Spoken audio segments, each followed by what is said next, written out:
Сәлем достар, хай! Ағылшын тілін оңай және тез үйрену каналына қош келдіңіздер. Бүгін сіздермен біз future continuous tense, яғни созылыңқы келер шақты өтеміз. Ал созылыңқы келер шақ дегеніміз не екен?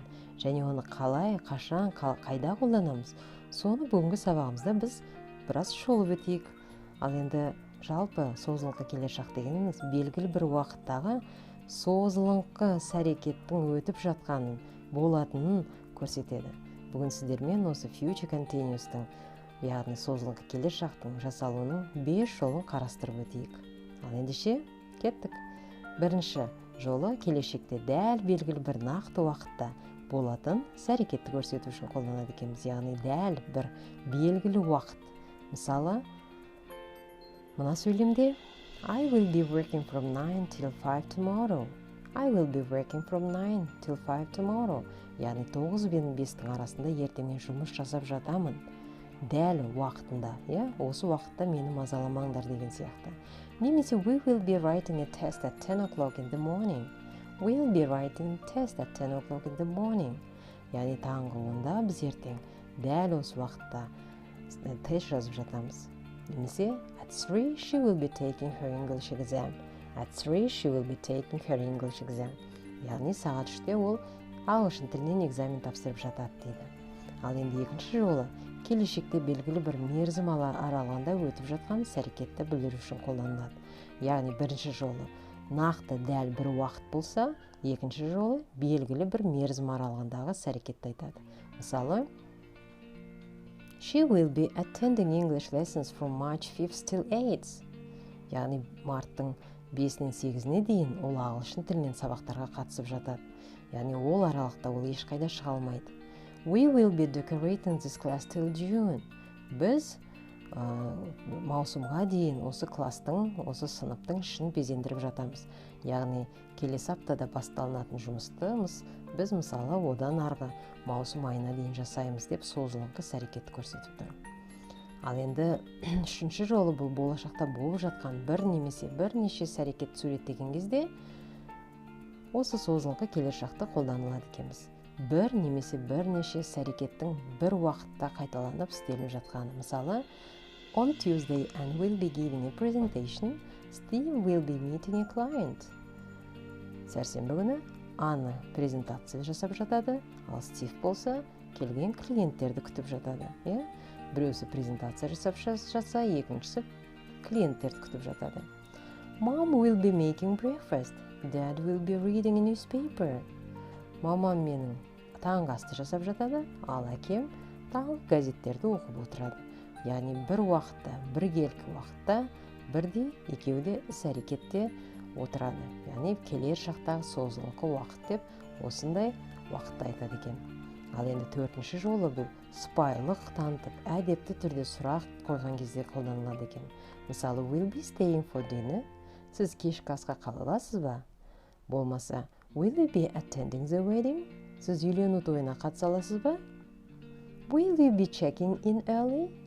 Сіз ертерек тіркеліп қоя аласыз ба? Check-in дегеніміз біздің тіркелу, яғни қонақ үйлерде әсіресе көп жиі айтылады. Will you be checking in early? Ертерек тіркеле аласыз ба? Ал енді бесінші жолы бұл мезгіл үстеулер мен пысықтауыш сөздер қолданылған кезде. Tomorrow, next week, next month, next year, on Friday, немесе in summer, at 9 o'clock деген дәл нақты уақыттары қолданып тұрған мезгіл үстеулер, пысықтауыш сөздер қолданылса, созылыңқы келер шақты міндетті түрде қолданыламыз. Ал енді қалай жасалу жолын қарастырайық. Яғни subject plus to be plus verb plus ing. Бастауыш, оған бастауыштан кейін will be деген to be етістігінің көмекшісі қосылады, және негізгі етістікке ing жалғау қосылады екен. Мысалы, мына бірінші сөйлемде қарастырып өтейік және қарап отырайық қай жерде бастауыш екені. He will be reading at this time tomorrow. Ол дәл осы уақытта ертең кітап оқып отырады.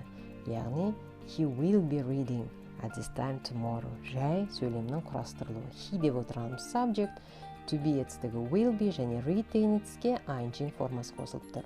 Ал енді сұраулы сөйлем мен болымсыз сөйлемді алдыңғы сабақтарда да айтып өттік. Оны енді білесіздер деп ойлаймын. Бірақ сұраулы сөйлемде will бастауыштың алдына шығады, Болымсыз формада will, not деген will be-дің ортасына not деген болымсыз форманың бөлшегі түседі. Ал енді мына сөйлемдерді сіздерге берейін. Жай келер шақта I will read that book. Сіздерге тапсырма.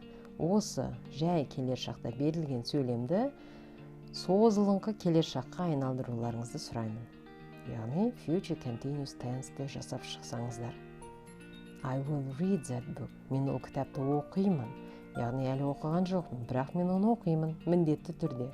Болашақта, келешекте. Ал енді егер созылыңқы шақта мен сол уақытта ол кітапты оқып жататын боламын деп айтсақ қалай айтамыз? Әрине, I will be reading that book. Мен ол кітапты оқып жатамын. Уақытында көрсетіп айтсақ болады. Мысалы, on Sunday, on Monday, in the morning, at 9 o'clock деген сияқты уақыт үстеулерінде қоюға болады. Тағы да бір сөйлем жасап көрейік. She will sell some toys. She will sell some toys. Ол біраз ойыншықтар сатады. Әлі сатқан жоқ, бірақ сатайын деп жатыр, жай келер шақ. Енді осыны future continuous tense'ға айналдыруыңыздарды сұраймын. Ол ойыншықтарды сатып тұрады сол уақытта деп айтатын болсақ, қалай болады? She will be selling some toys. She will be selling some toys. Ол біраз ойыншықтар сатып тұрады. Ал енді келесі сөйлемде болымсыз формасын беруді жасап көріңіздер. We will be staying at a hotel. Біз қонақ үйде тұрып жатамыз. Яғни болашақта, сол уақытта, сендер іздеген уақытта мүмкін. We will be staying at a hotel. Біз ол уақытта қонақ үйде тұрып жатамыз. Енді біз ол уақытта қонақ үйде тұрып жатпаймыз деп айтатын болсақ, көмекке бізге болымсыз форманың not деген бөлшегі келіп, оны қайда орналастырушы едік? Әрине will be-дің ортасына. We will not be staying at a hotel. Біз қонақ үйде тұрып жатпаймыз дейді. Ал енді мына сөйлемнің сұралу формасын беріп көріңіздер. Mary will be calling at 4 o'clock. Mary сағат 4-те хабарласып жатады. Mary will be calling at 4 o'clock. Енді сұралу сөйлем болса, әрине will деген көмекші етістікті біз Mary деген бастауыштың алдына шығарып жібереді екенбіз. Ал енді бүгінгі сабақта не үйрендік? 5 қолдану жолын қарастырыптық. Ол қандай жолдар? Бірінші, дәл нақты уақытта айтқан кезде іс-әрекетті көрсеткенде қолданамыз. Екінші, белгілі бір мерзімді көрсеткенде қолданамыз. Немесе бірнеше іс-әрекетті суреттегенде қолданады екенбіз. Әдепті түрде сұрақ қойған кезде қолданады екенбіз. Және мезгіл үстеулері қолданылған кезде созылыңқы келер шақты қолданады екенбіз. Сонымен қатар біз сіздермен бүгін жай сөйлемді жасап үйрендік, сұраулы сөйлемді жасап үйрендік және болымсыз сөйлемді жасап үйрендік. Ал енді мына сөйлемді ертең осы уақытта мен сабақ оқып отырамын деген сөйлемді келер шақтағы созылыңқы шаққа айналдырып, аударып комментарийға жаза кетіңіздер. Ал енді мен сіздерге сәттілік тілеймін. Қош сау болыңыздар.